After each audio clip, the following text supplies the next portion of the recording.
नया IBN 7 हौसला है।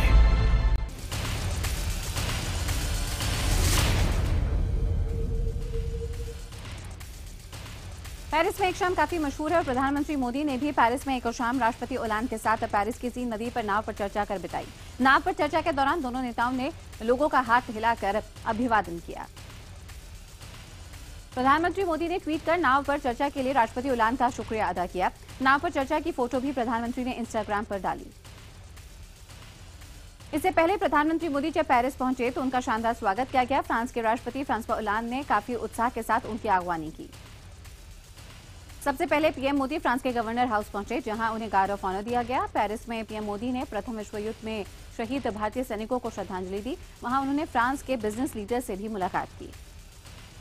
यूनेस्को मुख्यालय में मोदी जैसे ही मंच पर भाषण देने के लिए पहुंचे तो सारा हॉल वंदे मातरम और भारत माता की जय के नारों के साथ गूंज उठा। हाल ही में हॉल में हमें मोदी के नारे भी सुनाई दिए गए। पीएम मोदी ने भाषण की शुरुआत फ्रेंच भाषा में की। मोदी ने कहा कि यूनेस्को की 70वीं सालगिरह पर वो यहां आकर गौरवान्वित महसूस कर रहे हैं। यूनेस्को मुख्यालय में अपने संबोधन में प्रधानमंत्री नरेंद्र मोदी ने कहा कि दुनिया में शांति और भाईचारा कायम करना और सुनहरा भविष्य बनाना ही हमारा लक्ष्य है। प्रधानमंत्री मोदी ने लड़कियों की शिक्षा को प्राथमिकता बताते हुए कहा कि उनका लक्ष्य देश के कोने कोने में शिक्षा पहुंचाने का है।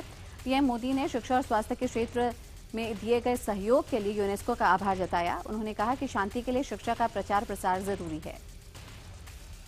भारत के विकास के बारे में मोदी ने कहा कि हम डिजिटल इंडिया के रास्ते पर चल रहे हैं, इससे विकास का रास्ता खुलेगा। मोदी ने कहा कि मेरी सरकार की सबसे बड़ी प्राथमिकता है कि हर एक सर पर छत हो और हर घर में बिजली हो। अपने भाषण से पहले यूनेस्को मुख्यालय में ही मोदी ने श्री अरविंदो की मूर्ति पर फूल चढ़ाकर श्रद्धांजलि अर्पित की।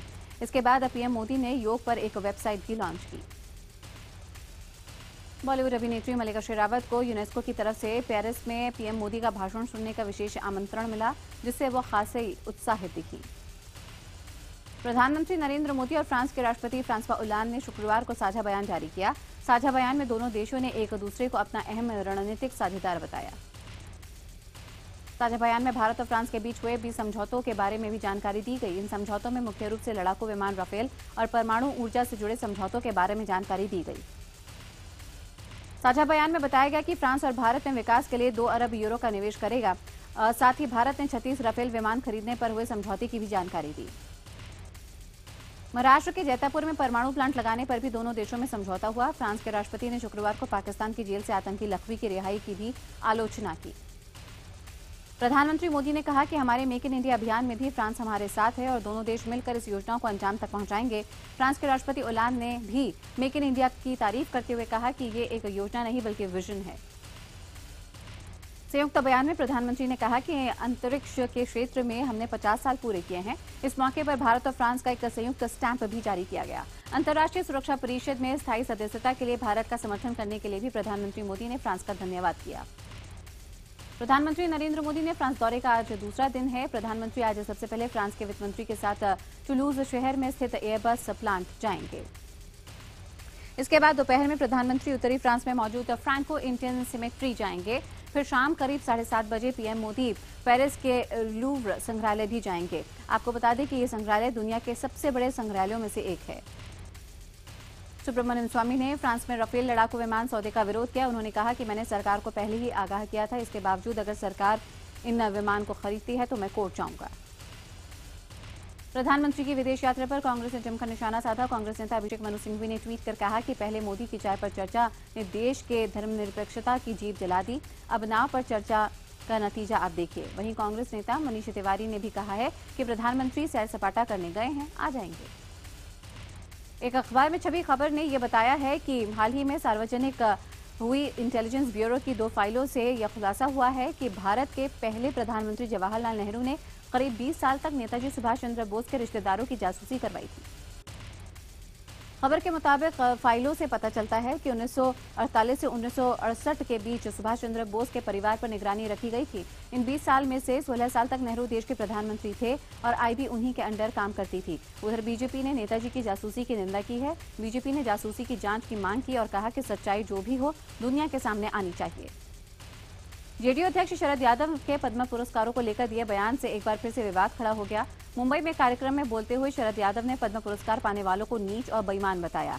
शरद यादव ने कहा कि जो सिस्टम का हिस्सा होते हैं उन्हें ही ये सम्मान मिलता है। शरद का कहना था कि गरीब आदिवासियों को ही इस तरह के सम्मान से वंचित रहना पड़ता है।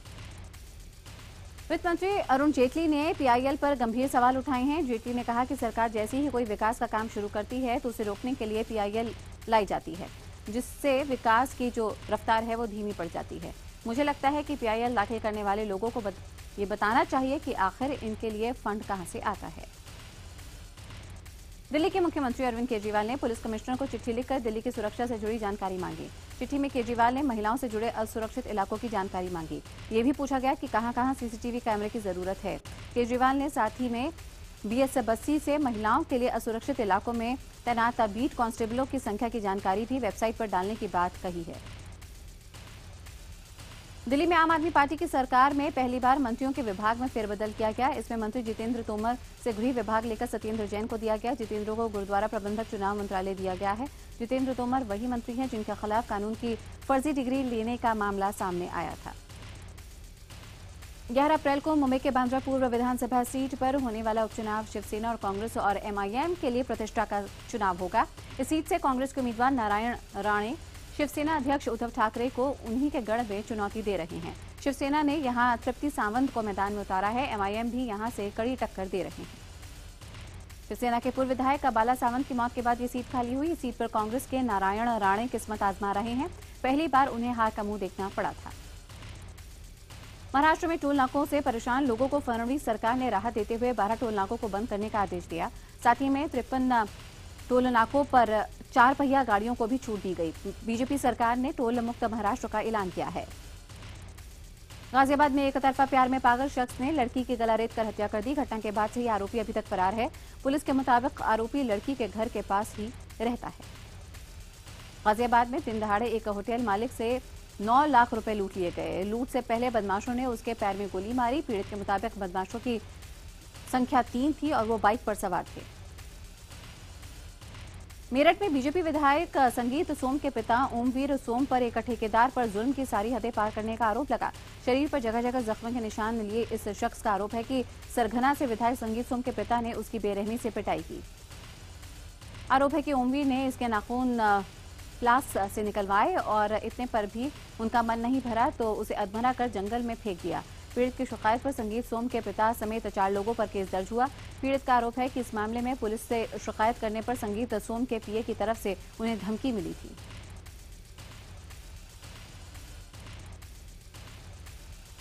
राजधानी दिल्ली में फिर एक टैक्सी में महिला के साथ बलात्कार की कोशिश का मामला सामने आया है।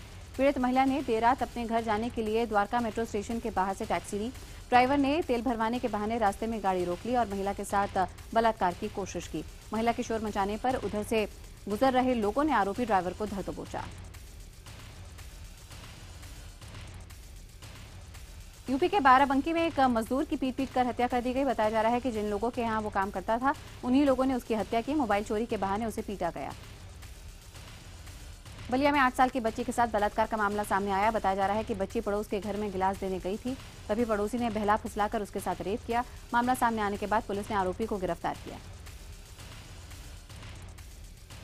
बिजनौर में छेड़छाड़ करने पर महिला ने एक मनचले की जमकर धुनाई की। महिला शाम के वक्त पार्क में टहल रही थी, तभी एक युवक उसके साथ छेड़छाड़ करने लगा। महिला ने तुरंत चप्पल लेकर उसकी पिटाई की।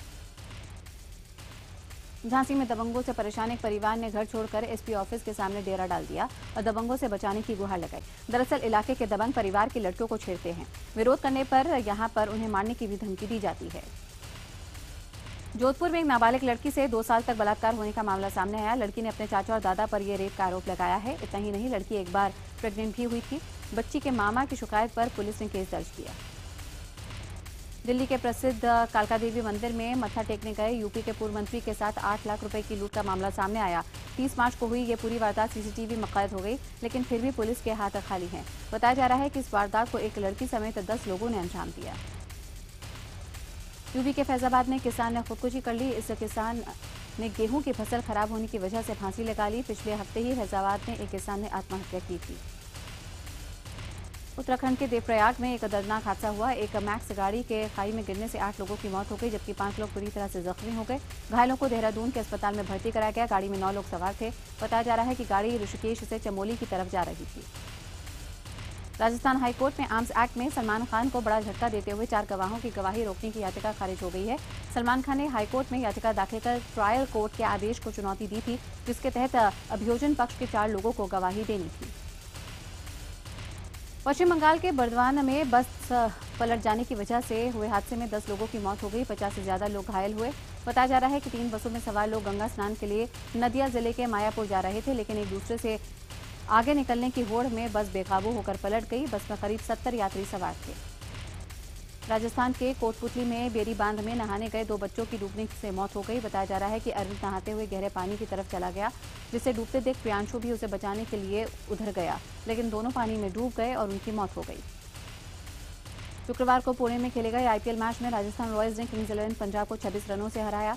मैच से पहले किंग्स 11 पंजाब की काफी मजबूत स्थिति लग रही थी, लेकिन वो राजस्थान को हरा नहीं सकी। पंजाब की टीम ने टॉस जीतकर राजस्थान को पहले बल्लेबाजी का न्योता दिया। राजस्थान ने पहले खेलते हुए 7 विकेट पर 162 रन बनाए। इसके जवाब में पंजाब की टीम 20 ओवर में सिर्फ 136 रन ही बना सकी। वो ये मैच हार गई। राजस्थान की जीत के नायक रहे जेम्स फॉकनर, जिन्होंने गेंद और बल्ले से शानदार खेल दिखाया। पहले बल्लेबाजी कर फॉकनर ने ताबड़तोड़ 46 रन बनाए, जिसमें 3 छक्के और 2 चौके शामिल हैं। फिर उसके बाद फॉकनर ने घातक गेंदबाजी कर पंजाब के 3 बल्लेबाजों को आउट किया, जिसमें विस्फोटक बल्लेबाज मैक्सवेल का विकेट भी शामिल है। इस शानदार खेल के लिए फॉकनर को मैन ऑफ द मैच चुना गया। शनिवार को आईपीएल में 2 मुकाबले होने हैं। पहला मुकाबला शाम 4 बजे चेन्नई सुपर किंग्स और हैदराबाद सनराइजर्स के बीच होगा चेन्नई में, जबकि दूसरा मैच केकेआर और बैंगलोर के बीच खेला जाएगा। ये मैच रात 8 बजे कोलकाता में खेला जाएगा।